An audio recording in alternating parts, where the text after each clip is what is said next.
Hello, everybody. Welcome to the Ed Sales Edge. And I am not coming to you live from Studio 420 any longer.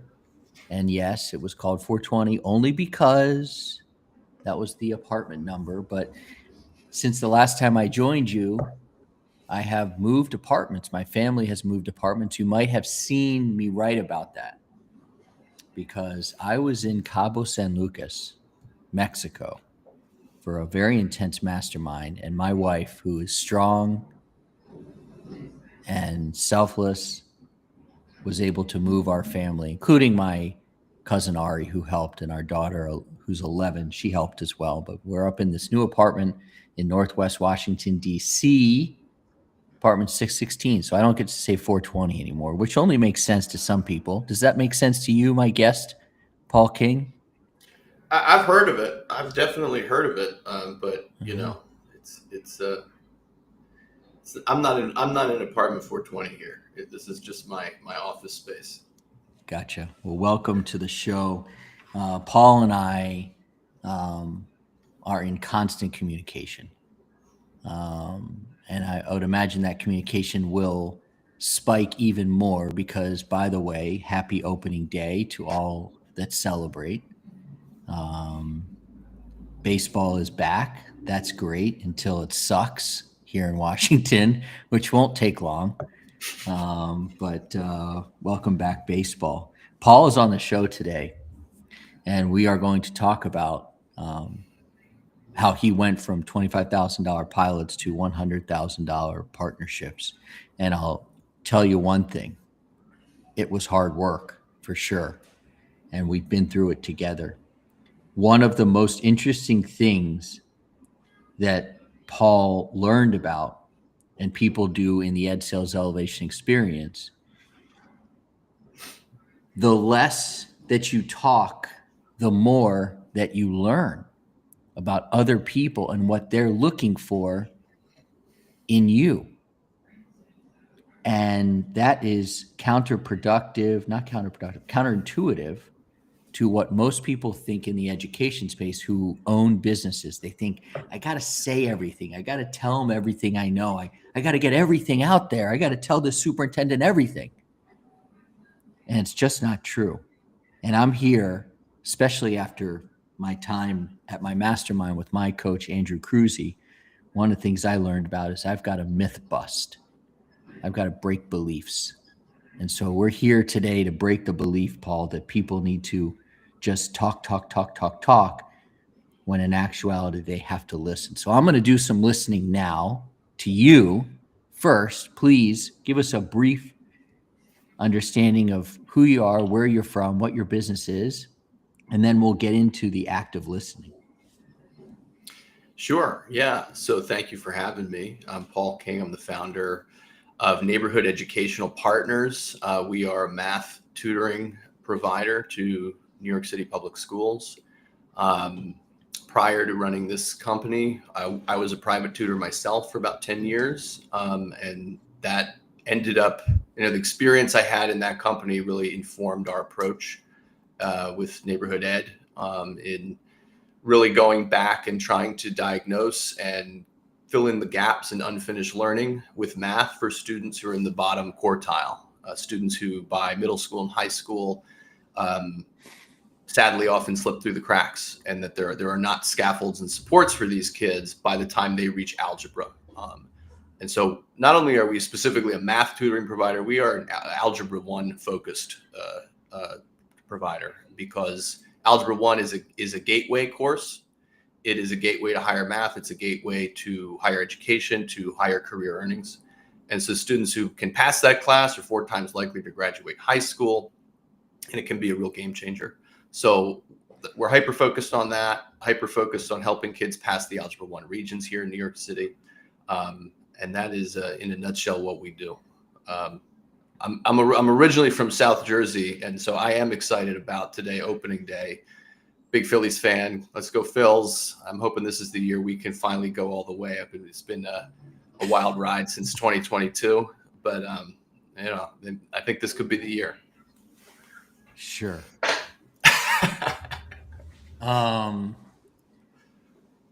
Paul, like if I had a transcript that I could read back, I would. It is so clear that you know who you help, what method you use, and what results you get. How good does it feel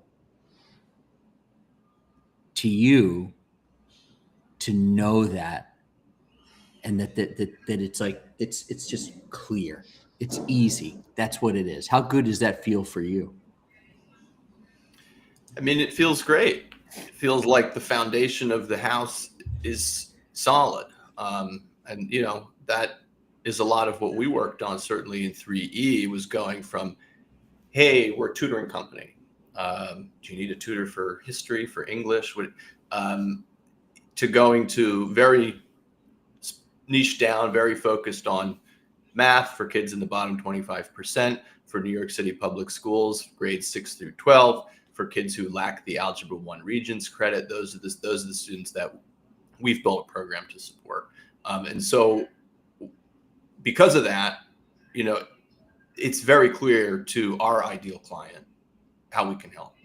And I think that makes my job a lot easier because I don't need to spend a lot of time explaining, what we do or how it works.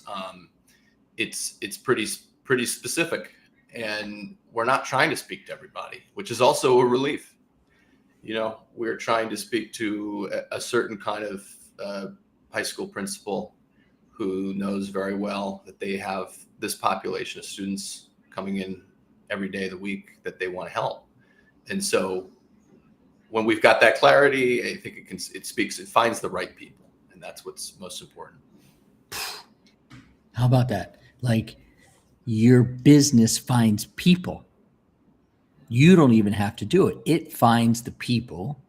And we're going to get to a post you wrote in LinkedIn, which will be a magnet for you. But let's just think about the paradoxes. Like, one of the paradoxes is that you don't serve everybody, you just serve the right people. Got to break that belief. Second, and what we're really here to talk about, is that most founders structure meetings the same way. They explain the program first. There's a paradox, which would be go in there and listen. The more time you spend explaining your program, the less time you can understand people and what they need. That took a little while for you to get there, but you got there, and there's no turning back. So can you talk about your journey from I got to explain everything to talk to me? Yeah. Yeah. So as you described it, it's like initially it felt like I've got this 25-minute call or whatever it is to try and cram everything in. I really want them to understand what we do and how it works and why it works. And thinking that is my job, is to cram as much into this 25 minutes as I can, which I'm sure from the person on the other side is not a pleasant experience, right? You don't want to be talked at for 25 minutes. And so what I learned in 3E is your raise your hand campaign is seek to understand first. Partially because, as I just said, we're not for everyone. And so it's important to try and understand the person you're talking to. Does what I have to offer, what we can do, is it going to be a fit for this school? That's really important to assess. And so on those initial exploratory calls, I learned to flip the script and just try and ask them what pain points they're having. What are they experiencing with this current New York City Solves curriculum, they use illustrative math. It's a fairly new curriculum. How is that going with your teachers? How are the students responding to it? How has it impacted your Regents exam results? Do you have a lot of students who have failed that Regents exam and have to repeat and take it again. So trying to get to the crux of the matter of the real pain points that they're facing. Because if they're not facing those issues, they don't need our service. But I would say in those initial calls, I would approach it as almost a kind of game of like, can I keep this ball in the air and just keep them talking? Because the more that they talk, the more I'm going to learn about this person's problems that they want to solve. I'm going to learn more about this particular school. And so anytime they would finish talking, I would just try and ask them another question and keep it going for 25 minutes. And at the end of that, I would just try and get another meeting. I'm not trying to sell them the program, or close a deal. That's not going to happen like that. So it's a much more relaxed approach. It's a much more comfortable approach, I think, for me and for the person I'm talking to. And, it establishes some trust, which without that foundation of trust of this person's listening, they care. I don't think people are really going to want to work with you. So there's that component as well. That's very valuable. You have really drank the Kool-Aid. Really. You get it. Thank you. Mm-hmm. You get it. I mean, from the listening part to the one you and I love, Bam Fam, from our Alex Hormozy listening, book a meeting from a meeting, Bam Fam, to I'm not even trying to close a deal. That's not how it works. That's what you just said. That's not how it works. Mm-hmm. And then the other portion was, if this isn't for them, then okay, you're willing to walk away. All those things are really wonderful signals of like that you get it, and you're doing something different. And it's really important, I think, to do something different than everybody else out there, because those principals that you are talking to, we know some of the things they're saying. You and I have had the benefit of seeing some proposals through our work together. And those proposals are exactly the opposite of everything that you just said. So it's a method and it's a mindset.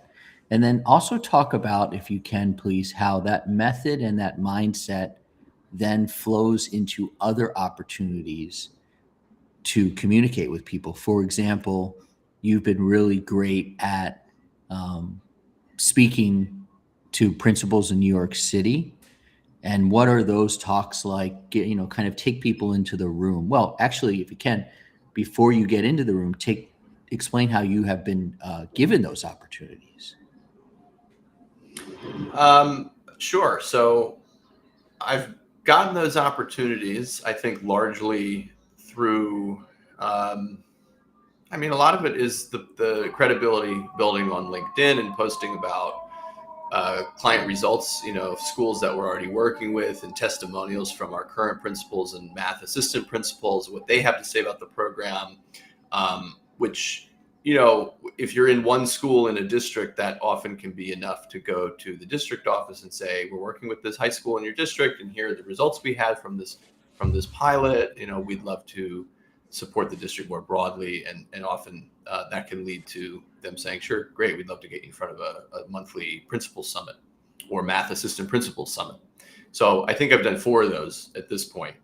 And we built a deck together for that. And the approach that you're talking about is, again, even if it's now I'm on a stage and I'm presenting this deck, it's not like, here's the program and here's what it is, and I'm just explaining every detail.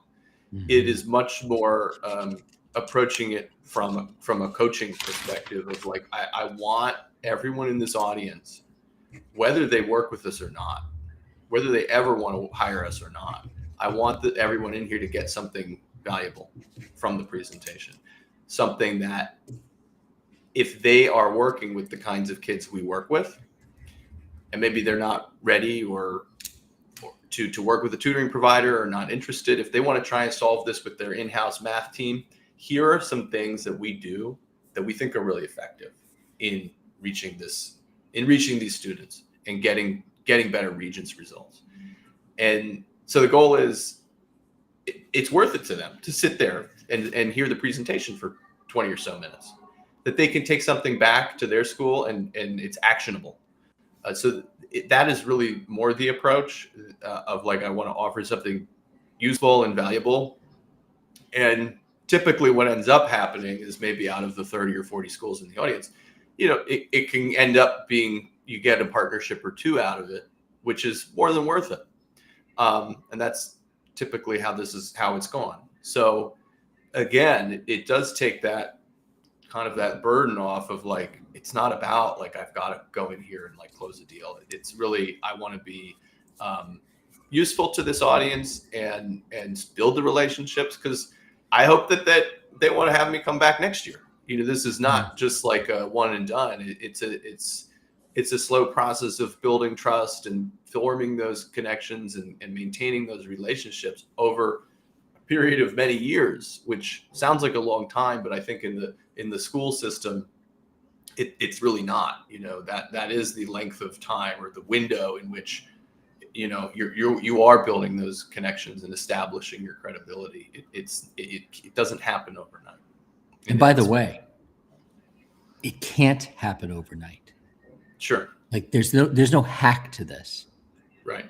And that's it. One of the things that I'm wrestling with a little bit myself is that I have this great coach and Andrew Cruzy, and I went to his mastermind in Cabo over the weekend, and we're in a different space in the education space. So there's a lot of things that he can teach that are right, that work, but not necessarily for this space. And there is no way to hack credibility. There is no way to hack trust. And it is also true that while you go to one of those events and you might walk out with 2 partnerships, it takes, just literally walk out with them, but you earn 2 partnerships, within the next couple of weeks or something like that. You have had instances where you spoke and a couple months later, somebody surfaced and said, "Hey, that was a great talk. Couldn't do anything then. Now I'm interested." So that happens as well. Yeah. Mm-hmm. Cool. And what also doesn't hurt those opportunities is continuing to build your credibility yourself. And that's where LinkedIn comes in. So while this show is about listening to people when you walk into an office or when you're at an event, you can also do a lot of listening through LinkedIn. You can see what resonates for people, potentially even your competitors. You can see what people comment on, what people reshare. And I think that you're going to see the post that you did today have that effect for you. Mm-hmm. And so Paul and I are having a very real, organic conversation in front of you guys, because he texted me, or I messaged Paul this morning and I said, "Hey, here's what we're going to kind of talk about."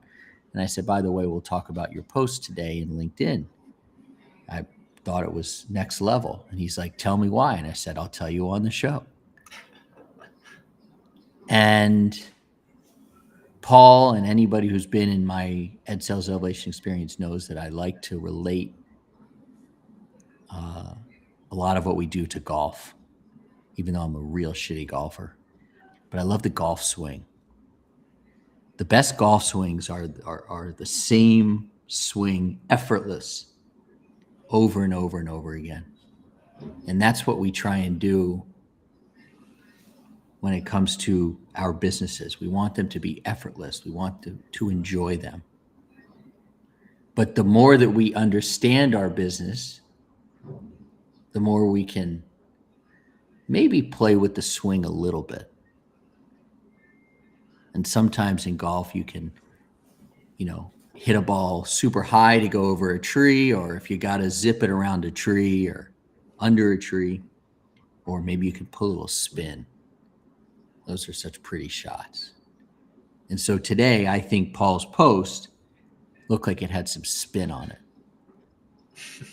It's just a wonderful post. And I'm going to bring it up because I read the end of it. Actually, I can, right, Alvin? Can't, yeah, I can share my screen. Yeah, I'm going to do that. Let's see if I'm, yeah, I think I have it up here. There it is. Can you see the screen? Yes. Okay, cool. This is my favorite part here. The end. Because sometimes the issue isn't that students can't do algebra. It's that they were taught to follow a recipe instead of understanding the math. And there's this really cool graphic.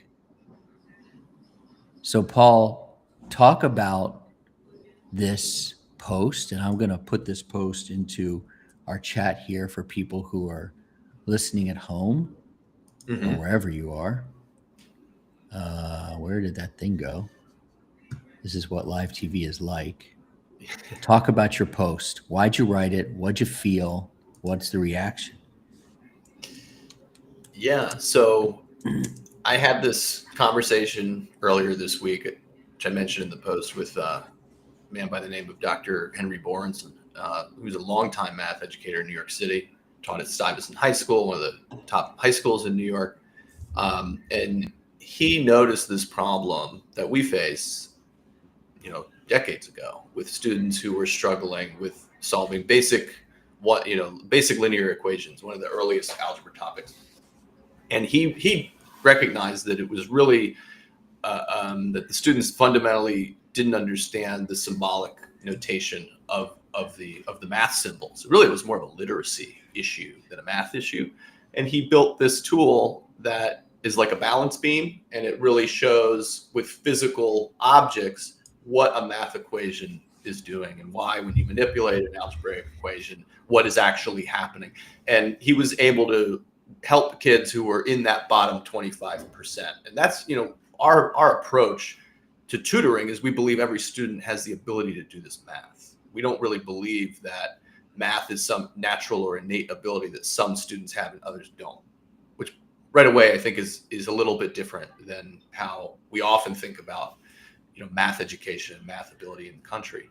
So I was really impressed with this tool, and we may even start to incorporate it. But my meeting with him encouraged me to write this post, and I've had this concept in the back of my mind for a while now of what I call Duncan Hines math. The Duncan Hines cake mix box, and it's, by the way, this is not a dig on Duncan Hines. I love a Duncan Hines birthday cake as much as the next person. And I'll make them, for my wife on her birthday. She's a fan too. And, you just follow the recipe on the box. You pour in the mix, you add the egg, the milk, whatever, stir it, put it in the oven. Perfect cake, right? And I can do that, and I know nothing about baking. I've learned nothing about how to bake when I make that cake. And I don't need to be a baker, so that's fine. But I think everyone does need to know how to do math. And so when we have this approach in math class, which is memorize the rules and follow the procedure, we're not helping kids. And so there needs to be another approach. And so I liked Dr. Borenson's approach. I think it has a lot of overlap with what we're trying to do in our tutoring programs. But that it kind of inspired me to bridge those two things, like the use of these kinds of tools, which sometimes might be denigrated as like that's a remedial thing, that's for small children, it's insulting to use that with a middle schooler or a high schooler. I don't think it is at all. I think it's a powerful tool to get kids to engage who have been disengaged when they are seeing math done in a very, very different way. I mean, they think math is you sit at the desk and you watch the teacher at the board and you copy it onto your page. This is something that's different. It almost feels like a game. And so that is, something that we're trying to do is to change how this population of students engages with math in order to build confidence and build competence. And, that was really what inspired me to write it. As your coach and as your friend, that description, the Duncan Hines, like, well, you and I we'll talk about this tomorrow in our mastermind group that meets on Fridays. You're staring down the barrel of a really cool masterclass, of a really cool talk. Mm-hmm. You know, Mm-hmm. that is your version of the golf swing. You Yeah. know, and I think only that begins to happen when you get more comfortable with your business and an understanding, and you can start to see your business and what you do on multiple levels. And so, you know, this is some inside baseball here, but you know, as Paul's coach on this stuff, like, I'm going to really push him to explore that, the baking of the cake and the metaphor and Duncan Hines. And, you know, I want people to understand that, like,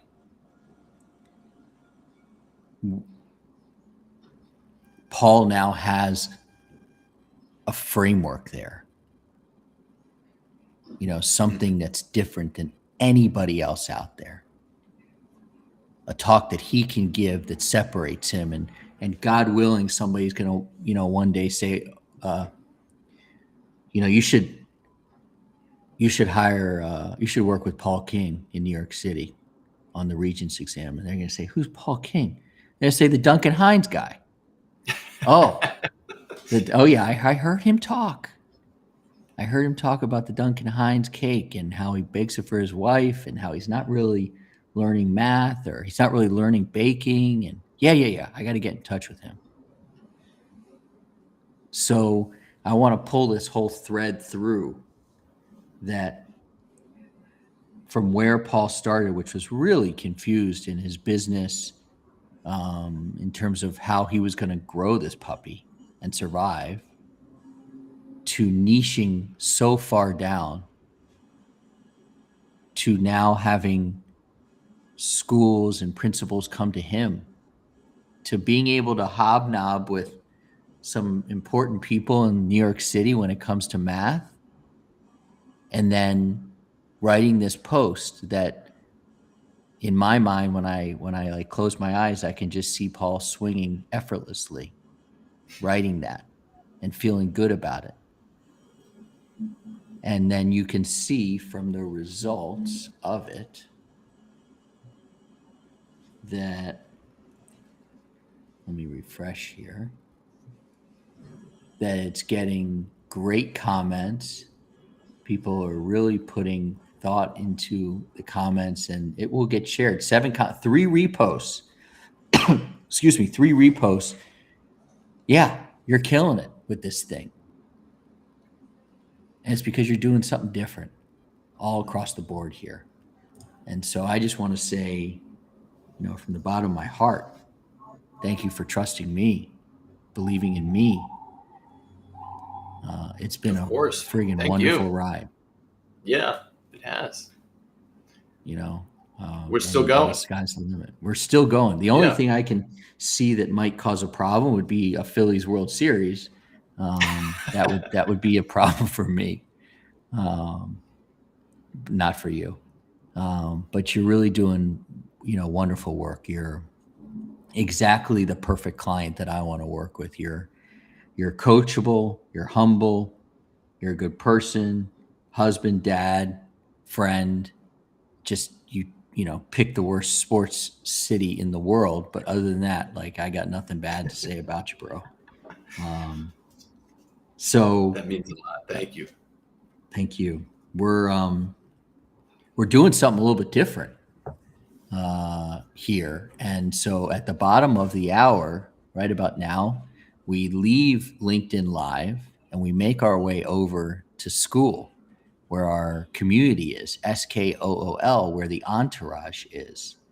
And so I'm going to, give me a second here. I'm going to put that in the chat so that people can follow us over there. And, you know, Alvin has heard me tell this story. Meet us at the entourage. Kim and Alvin, who I'm sure, I know them really well. We work together very closely. They're like very upstanding people. And I didn't used to be the most upstanding person. And so I used to go to after parties. And those after parties were fun. So Kim and Alvin were like, hey, let's call it the after party. And I was like, okay, but I don't think it's going to be like any after party I've ever been to. But we're going to find out, Paul. So do this for me. Anybody who's with us now, come on over to our school community. We're building this thing. So, Paul, there might not be anybody there. First week we had one. We'll Then the just second keep week we talking. had two. Yeah, we'll just keep partying. And Alvin will be there. You'll be there. I'll be there. And meet us over there at the Entourage at the school community. We'll keep the party going. And Paul, I appreciate you joining us here. Everything you've done, you're just killing it, bro. You're just killing it, and I'm so proud of you. Thank you for all the help you've given me so far. So we got more good things to come. No doubt. We gotta further bake this cake. Exactly. So hop on over to the Entourage. We'll see who's there. You and I can throw a good party anyway if it's just us. So I'll see you there in a minute. See you there. Thank you, everybody who joined us. Meet us over at the Entourage. The party never ends on the Ed Sales Edge.